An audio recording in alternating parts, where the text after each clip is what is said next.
Hello বন্ধুরা, আজকে আমার এই চ্যানেলের প্রথম লং ভিডিও এবং এটা হবে একটি মোটিভেশন স্টোরি।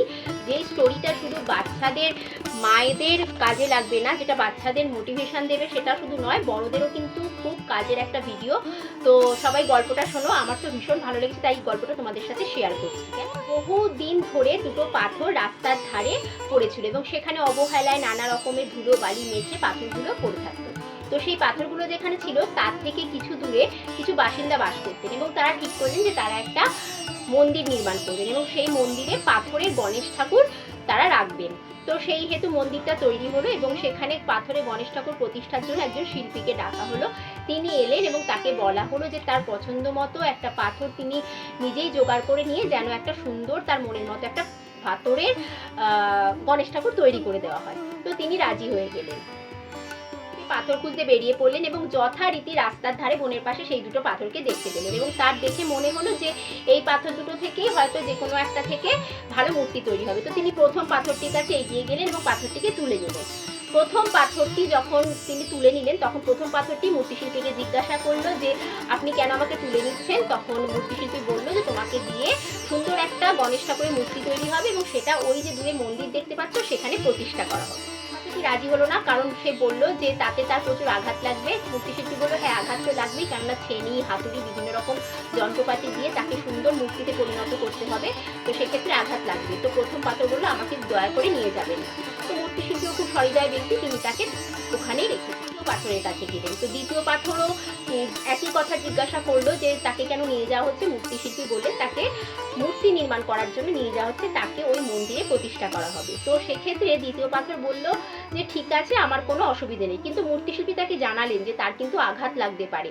কিন্তু ওই পাথর এতটাই সহৃদয় ছিল যে সে বলল আমি তো এখানে ধুলোবালিতে লুটোপুটিই খাচ্ছি, আমি তো কারোর কোনো কাজে লাগি না, আঘাত লাগুক যদি আপনার কাজে লাগতে পারি আমার ভালো লাগবে।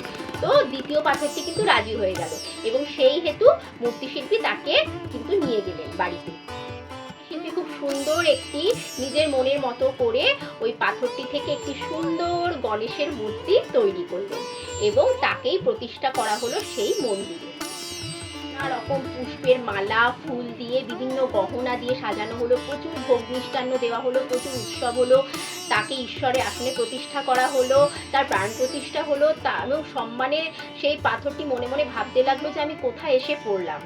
জনপ্রিয়তা বাড়তে লাগলো, বহু দূর দূরান্ত থেকে দর্শনার্থী ভক্তেরা আসতে লাগলেন এবং সেই পাথর প্রচুর সকলে বিশ্বাসের জায়গা অর্জন করলো, সকলে সম্মান পেতে লাগলো, ভালোবাসা ভক্তি পেতে লাগলো এবং সেই পাথরটি গণেশ মূর্তি তো হয়েছে কিন্তু সেই পাথরের মনটা তো একই রয়ে গেছে। সেই পাথর ভাবতে লাগলো আমি কোথায় ছিলাম, কোথায় চলে এলাম। তো যাই হোক, এইভাবে দিন কাটতে লাগলো, অনেকদিন কেটে গেল। তো একদিন ওই শিল্পী পুরোনো পথ ধরে যাচ্ছিলেন এবং দেখতে পেলেন যে ওখানে যথারীতি প্রথম পাথরটি পড়ে আছে। তো প্রথম পাথরটিও শিল্পীকে চিনতে পারলেন এবং শিল্পীকে জিজ্ঞাসা করলেন প্রথম পাথরটির খবর কি। তখন শিল্পী বললেন যে সে এখন ভগবানের স্থান লাভ করেছে এবং সবাই তাকে প্রচুর ভক্তি করে, তাকে প্রণাম করে এবং যথারীতি যা যা ঘটছে সেটাই তিনি তাকে খুলে বললেন। পাথর সেটা শুনে একটু দুঃখিত হলো, কেননা সে বললো তাহলে আমাকে আপনি নিয়ে যেতে পারতেন, আমি তো এই জায়গাটাই পেতাম, আপনি তো আমাকেই প্রথম তুলেছিলেন। তখন শিল্পী বলল যে তোমাকেই তো আমি নিয়ে যেতে চেয়েছিলাম, কিন্তু তুমি তো তখন রাজি হওনি, তুমি ছেনির আঘাত খাবে, হাতুড়ির আঘাত খাবে, তাতে তোমার কষ্ট হবে, তাই জন্য কিন্তু তুমি যেতে চাওনি। কিন্তু সে তখন তার নিজের কথা না ভেবে আমার উপকারে লাগতে পারে ভেবে সে কিন্তু হ্যাঁ করে দিয়েছিল এবং সে পরের চিন্তা করেনি যে সে কি ছেনির আঘাত খাবে, কি হাতুড়ির আঘাত খাবে, কি প্রচণ্ড তার কষ্ট হবে, যন্ত্রণা হবে, সেটা কিন্তু সে ভাবেনি। সে কিন্তু অনায়াসে আমার সাথে রাজি হয়েছিল এবং আমার উপকারে লাগতে পারবে বলে সে কিন্তু চলেও গিয়েছিল এবং চলে যাওয়ার পর আমার ছেনি হাতুড়ি প্রচুর কষ্ট সে সহ্য করেছে এবং তারপর সে কিন্তু গিয়ে এই ভগবানের স্থান লাভ করেছে। এটা কিন্তু একদিনের কষ্ট নয়, এটা সে অনেক দিন ধরে কষ্টটা পেয়েছে এবং ধীরে ধীরে সে কিন্তু এই জায়গাটা লাভ করেছে নিজের ক্ষমতায়, নিজের যোগ্যতায় এবং নিজের উদারতায়। প্রথম পাথরটা কিন্তু তার ভুল বুঝতে পারলো এবং শিল্পীকেও বলে সত্যি এটাতে তারই ভুল এবং নিজের প্রতি তার ধিক্কার একটা বোধ জন্মালো এবং তার সাথে সাথে সে কিন্তু প্রথম পাথরকে বাহবাও দিল এবং বলল পরবর্তীকালে যদি কখনো সুযোগ আসে তাহলে কিন্তু সে আঘাতের ভয়ে সেই সুযোগটা ছাড়বে না। আমাদের ছোটদের যখন বড়রা বকে বা বাচ্চাদের যখন আমরা মা বাবারা বড়রা বকি, তাহলে তার নিশ্চয়ই কোনো কারণ আছে এবং আঘাত না খেয়ে বকা না খেয়ে কোনো বাচ্চা কিন্তু একটা ভালো জায়গায় পৌঁছতে পারে না এবং আমরাও পৌঁছতে পারি না। আমরা আমাদের গুরুজনদের থেকে যখন আমরা শাসনটা পাই এবং যখন কিছু তারা আমরা অন্যায় করলে আঘাত দিয়ে কথা বলেন, তার কিন্তু একটা বড় সুফলও রয়েছে। তো সেটা কিন্তু প্রথম আমরা গল্পটা থেকে বুঝছি। সেই দ্বিতীয় পাথরটি কিন্তু খুব সহৃদয় ছিল, তার নিজের দুঃখ কষ্ট হবে বলে কিন্তু সে ওই শিল্পীকে কিন্তু সাহায্য করতে কিন্তু পিছপা হয়নি। সে বলেছিল যে সে তো এখানে অবহেলায় পড়ে আছে, তার তো কোনো কাজে লাগছে না, তার কষ্ট হলেও শিল্পী যদি কাজে লাগে তাহলে মানে সে কারোর উপকারে লাগতে পারবে। তো সেক্ষেত্রে কিন্তু সহৃদয় হওয়াটাও কিন্তু যে একটা খুব দরকার মানুষের জীবনে, এটা কিন্তু এই গল্পটা তারও প্রমাণ দেয়। রয়েছি, বাবা মারা রয়েছে, তারা কিন্তু বাচ্চাদের এই গল্পটার মাধ্যমে বোঝাতে পারি যে আমরা যে তাদেরকে বকি বা মারি তাদের ভালোর জন্যই করি, কারণ মারা বকা না খেলে তারা কিন্তু ভালো পথে যেতে পারবে না, একজন ভালো মানুষ তৈরি হতে পারবে না। তো এখানে যেমন গণেশজি যেমন তৈরি হয়েছিলেন সেই পাথরটির মাধ্যমে, পাথরটি প্রচুর আঘাত কষ্ট সহ্য করে যেমন বড় হয়েছে এবং তারপর সেই বড় বড় লোকেরা সে তাকে সম্মান জানাচ্ছে।